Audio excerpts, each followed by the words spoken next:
ጥበብ ባለሙያው ሸማኔው ማለት ነው። እሱን የሚገልጽ ሐውልት ነው እዚህ ጋር የሚገኘው። በጣም ደስ የሚል ነው። እንዲሁም ደግሞ ሸክላ የሚሰሩ እየሰራች ነው። ባለው እንግዲህ አብዛኞቹ ከአርባ ምንጭ ከደቡብ የመጡ መሆናቸውን ለመግለጽ ነው። ፊቷን እንደምታዩት የደቡብ አካባቢ ሰዎች ፌስ ነው።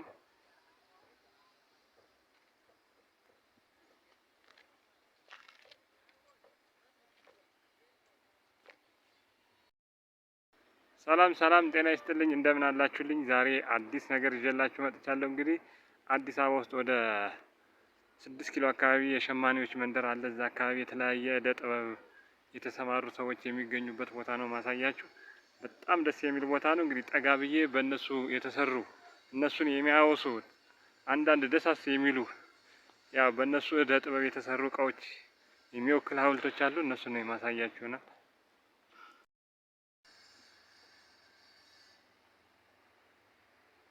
ይህ አካባቢ የኮሪያ ዘማቾች አካባቢ ይባላል። እንግዲህ እዛ አካባቢ የተሰራ ነው። ያውና እንግዲህ እዚህ ጋር እንደምታዩት ቀሚስ የሚሰራው ያው የእደ ጥበብ ባለሙያው ሸማኔው ማለት ነው። እሱን የሚገልጽ ሐውልት ነው እዚህ ጋር የሚገኘው። በጣም ደስ የሚል ነው። እንዲሁም ደግሞ ሸክላ የሚሰሩ ሸክላ ይሄ ጀበና፣ ምጣድ እንዲሁም ደግሞ እንስራ ምናምን የተለያዩ ከአፈር የሚሰሩ ከሸክላ የሚሰሩ እደ ጥበቦችን የሚገልጽ ሐውልት ነው እዚህ ጋር የሚገኘው። በጣም ደስ የሚል ነው። እንግዲህ ማለት መንገድ ዳር ላይ ነው። የእነሱን አካባቢ ለመግለጽ የእነሱን ችሎታ ወይም ደግሞ ሰራተኞችን ለማስታወስ ተብሎ የተሰራ ነው። በአሁኑ ሰዓት ይህን ያክል እየተሰራ ባይገኝም ግን ቦታው በልማት ምክንያት እየፈረሰ ቢገኝም እነሱን ለማስታወስ ተብሎ የተሰራ ነው። በጣም የሚያምር ነው። በጣም ደስ ይላል ማለት ነው። እንዳያችሁ እንግዲህ ደስ ይላል። እንግዲህ ዘና እያላችሁ ቪዲዮውን ደግሞ ላይክ ማድረጋችሁን አትርሱ።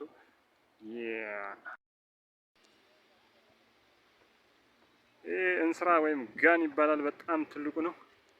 እዚህ ጋር ደግሞ የተለያዩ የጀበና እንዲሁም ደግሞ ዕጣን ማጨሻ የተለያዩ አይነት የተለያየን ክልል የሚገልጹ እደ ጥበቦች ናቸው የሚገኙት። እንግዲህ እንደምትወዱት እርግጠኛ ነኝ። ቪዲዮውን ደግሞ ላይክ ማድረጋችሁን እንዳትረሱ። እስከ መጨረሻው እየተከታተላችሁ ቪዲዮውን ላይክ አድርጉልኝ። ሌላ ቆንጆ ነገሮችንም በቀጣይ ማሳያችሁ ይሆናል። እስከ መጨረሻው አብራችሁ እንድትቆዩ። እየሰራች ነው። ባለው እንግዲህ አብዛኞቹ ከአርባ ምንጭ ከደቡብ የመጡ መሆናቸውን ለመግለጽ ነው። ፊቷን እንደምታዩት የደቡብ አካባቢ ሰዎች ፌስ ነው።